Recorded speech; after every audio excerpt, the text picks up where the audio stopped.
Hi, it's Daniel Borris again, and I'm making the 11th video in the series of my collection, which incorporates the Donald Featherstone collection.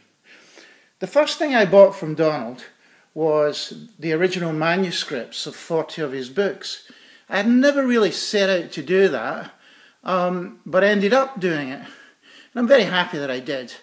It's a funny thing, when you buy a book manuscript, the original author's manuscript, it arrives in a legal folder. How do you display such a thing? And in reality, I'm sure anyone who's seen my collection so far sees that I like to display my collection.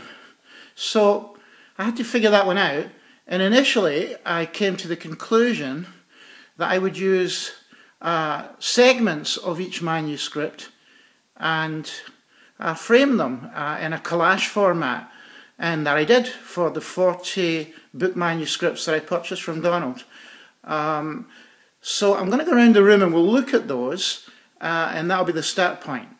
Every time you see what we're looking at now, which is a green outer matting with a wine-coloured inner matting, it represents one of these original manuscripts. The one that we're looking at now is Wargaming Pike and Shot, and they have original maps. They have, this is War Games, Donald's first book.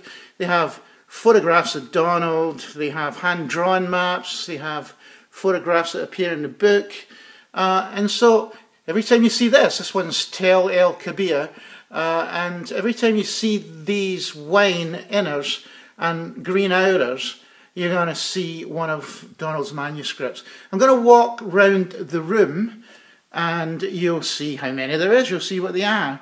War Games Through the Ages, and I won't even talk about all of them because it's an awful lot, but here and there I'll make comment. So initially I started putting maximum into them, and this one here's Advanced War Games, and it's there's a lot there, but as I went on, all this custom framing started to cost an absolute fortune. I was just about ready to mortgage my children, let alone my house, to take care of all of it. There's Donald there as a young man, and over there in Barrels with Model Soldiers, which is one of my favourites, Tony Bath's in the background with Donald, another hero of the hobby from way back. Now, you can see that the vast majority of the things on the walls in the great room here are in fact these framed manuscript collages, khaki and red, another one of my favourites from the colonial period. But also you see a fair amount of antique Victorian prints, and that's part of the collection too. So I'll pause on them, but I won't talk about them too much. This is really the Donald thing that we're looking at. Although there's a couple of Napoleonics here that are interesting. That's the Battle of Jena, an old black and white lithograph, and another one in the salon where Napoleon was discussing the defence of Paris. So, and below it there's Her Majesty's Army. These are 100-year-old Victorian antique prints. This is the Thin Red Line at the Battle of Balaclava. This is Lady Butler's painting of the charge of the Scots Greys at Waterloo. I just find collecting the prints, the manuscripts, the model figures, it's all just part of the hobby to me, and I love it all. So once again, if you look along here, there's prints, and then you get to the corner, and that's Naval War Games, another one of Donald's manuscripts, and on and on. There's War Games Through the Ages. He did 4 War Games Through the Ages. There's Wargaming the Ancient and Medieval Period, Tank Barrels in Miniature, more than one of those books also, and on and on and on. But you get a bit of a grasp of the extent of the framing, and therefore the manuscripts that sit behind them.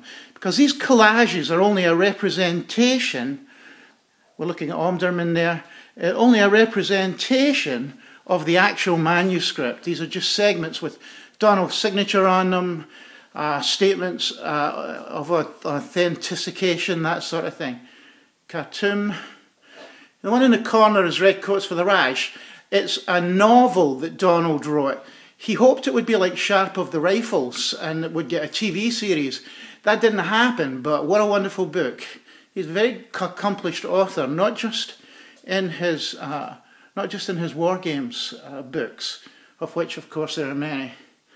There's another here, the Peninsular War. And so there's some unpublished like this one here, which I think was done later, but not published by Donald himself, which is a wargaming commando and ranger actions.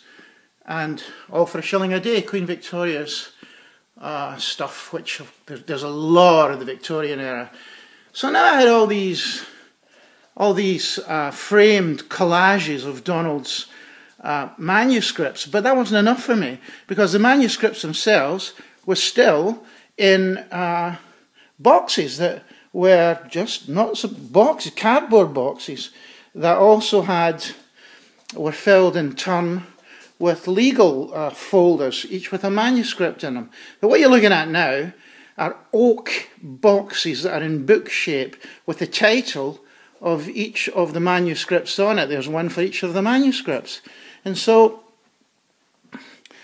there's 40 of those. I also, as well as having the boxes made, I also had almost like little church pews, the little bookshelves that the boxes with the manuscripts in them sit on.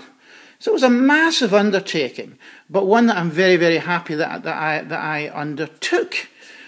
So in all the spare areas in this room, it's no small room, were taken up on the walls with either pictures, Donald's manuscripts, and or around the wall itself, the boxes with the manuscripts in it, tabletops for Donald's war games, armies, and on and on.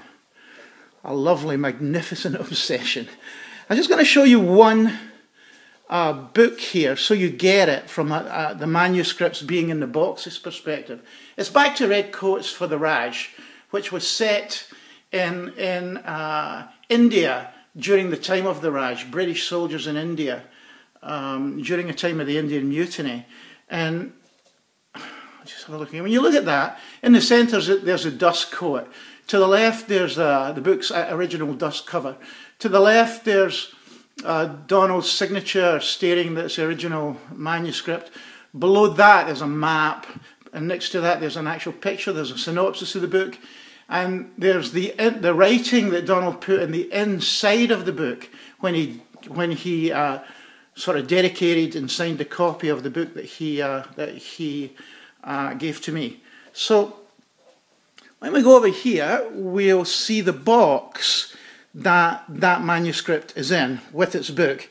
And just remember that what you're seeing here happens 40 times.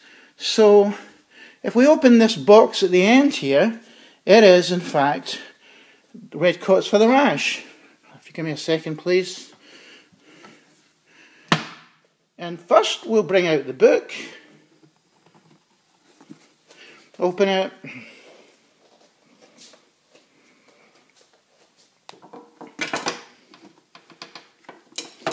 and you can see Donald's thoughts when he signed this book to me.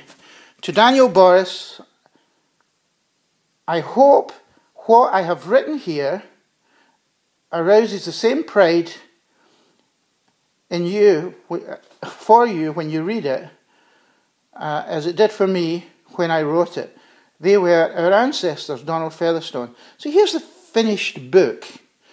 But you know, in Donald's day, when he was writing these books, there were no computers, certainly no desktops for authors. Donald did it all in typewriter. And here's the original manuscript for Red Coats for the Raj. It's battered, it's Donald's copy. It has edit marks in it.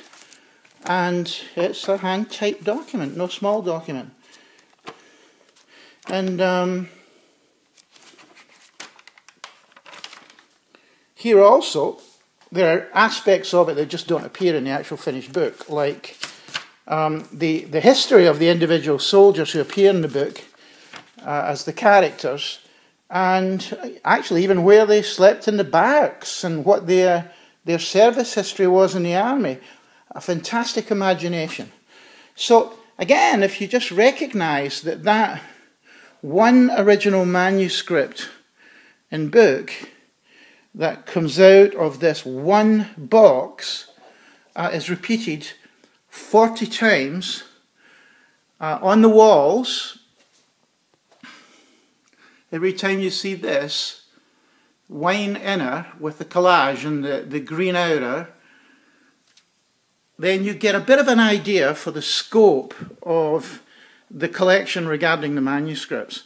So not only did Donald sell me the original manuscripts of his books, he actually sold me approximately 70 plus articles, the original excuse me, copies of articles that he wrote for publication in magazines.